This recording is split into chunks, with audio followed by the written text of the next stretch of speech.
Florida Governor Ron DeSantis, a leading Republican presidential candidate, vowed to end birthright citizenship as a part of his immigration plan released Monday. We will take action to end the idea that the children of illegal aliens are entitled to birthright citizenship if they are born in the United States. The plan, which is titled No Excuses, reads, dangling the prize of citizenship to the future offspring of illegal immigrants is a major driver of illegal migration. It is also inconsistent with the original understanding of the 14th Amendment, and we will force the courts and Congress to finally address this failed policy. Like DeSantis, former President Trump vowed last month to end birthright citizenship for children born in the United States to parents who entered the country illegally. The former president also pledged to end the practice with an executive order during his administration in 2018. However, most immigration experts argue that the president does not have the authority to end birthright citizenship because it is enshrined in the Constitution. The 14th Amendment grants citizenship to those born and naturalized in the United States and subject to jurisdiction thereof.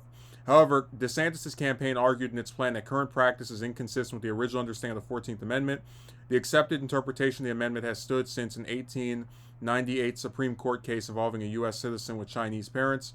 According to DeSantis' newly released plan, he would also end catch and release, reimpose the remaining border policy, and increase border patrol pay and penalties for human trafficking, and sanction and restrict visas of citizens from countries who do not accept deportees. Okay. I have listened to people in D.C. for years, going back decades, Republicans and Democrats always chirping about this and yet never actually bring the issue to a conclusion. DeSantis told a crowd in Eagleton, Texas, announcing the plan Monday. So what we're saying is no excuses on this, he continued. Get the job done. Make it happen. We want results. We don't want hollow rhetoric. We don't want empty promises. When we go in on day one, we're going to marshal every bit of authority that we have. DeSantis said his administration would work with Congress when it's needed to and take executive action when he can. It will be a day one priority, and you're going to see a big change very, very quickly, he said. The announcement marks the Florida governor's first major policy platform rollout since he jumped into the Republican presidential primary last month. The Trump campaign was quick to respond to the DeSantis immigration rollout Monday, accusing the governor of copying the former president. Trump campaign spokesman Jason Miller tweeted side-by-side photos of Trump at the border wall and DeSantis building a wall with blocks with children in the 2018 campaign ad, writing, Ron DeSantis is the Fisher-Price version of President Trump. The campaign also tweeted a compilation of clips of DeSantis praising Trump's record in immigration before the two were political rivals.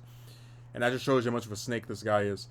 So, I thought about sitting here and just kind of explaining how dumb this policy proposal is. Although I will admit the one part of it that I am inclined to agree with is imposing some type of restrictions or punishments on human traffickers. That is something I don't really have an issue with at all. But you always have to ask yourself, when you look at the 3 Supreme Court justices that Trump appointed, right? You know, Kavanaugh, Gorsuch, and Barrett, and how you have this right-wing court that repealed Roe v. Wade.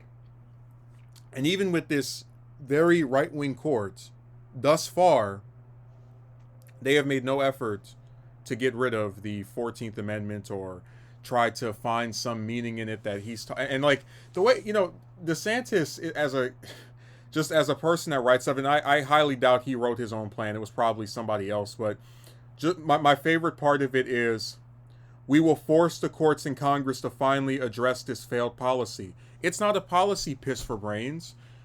It is an amendment to the Constitution. Amendments to the Constitution take 2/3 of Congress to get passed, which is one of the reasons why it's very rare and why a lot of immigration experts are very right when they say the president doesn't have authority to try and get rid of a part of it or interpret it in some alternate way.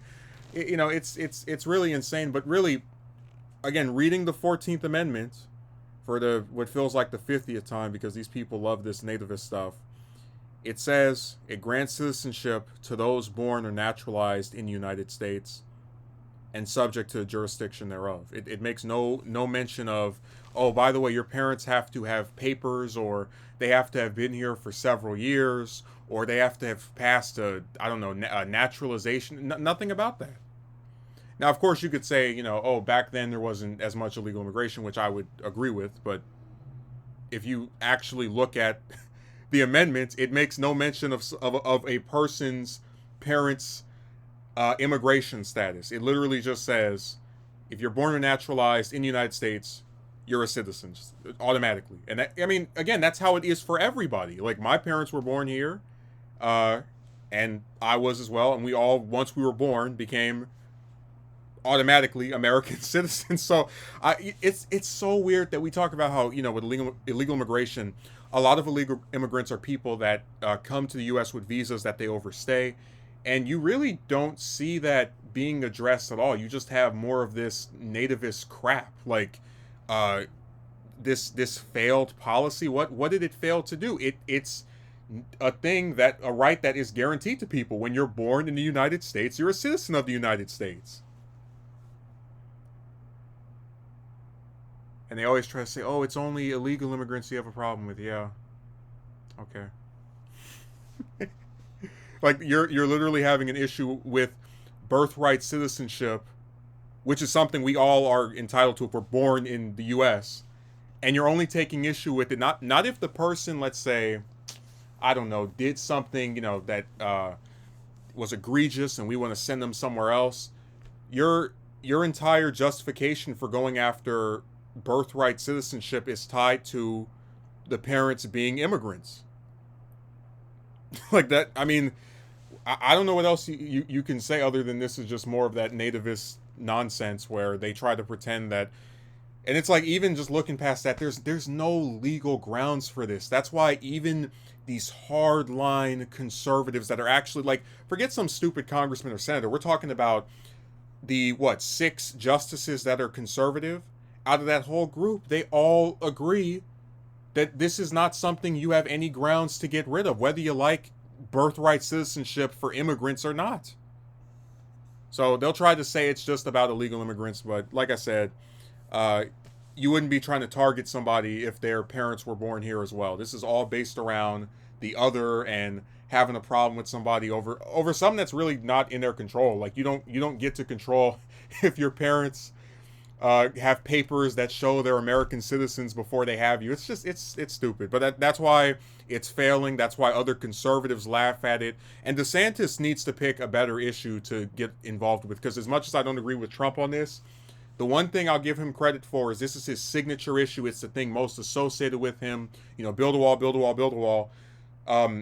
So to have this Florida governor try to, like, steal his thunder or try to say I'm tough on the border as well, you just seem like Trump light. You seem like someone who is trying to court his supporters and is not really doing the best of jobs with regard to it.